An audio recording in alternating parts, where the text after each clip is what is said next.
తల మీద చెయ్యి వేసి బొట్టు పెట్టినా, తాళి బొట్టు మెడను కట్టి బొట్టు పెట్టినా, తల మీద చెయ్యి వేసి బొట్టు పెట్టినా, తాళి బొట్టు మెడను కట్టి బొట్టు పెట్టినా, సన్ని కళ్ళు తొక్కినా సప్త పదులు మెట్టినా, సన్ని కళ్ళు తొక్కినా సప్త పదులు మెట్టినా, మనసు మనసు కలపడమే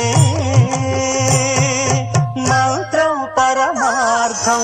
శ్రీరస్తు శుభమస్తు, శ్రీరస్తు శుభమస్తు. శ్రీకారం చుట్టుకుంది పెళ్లి పుస్తకం.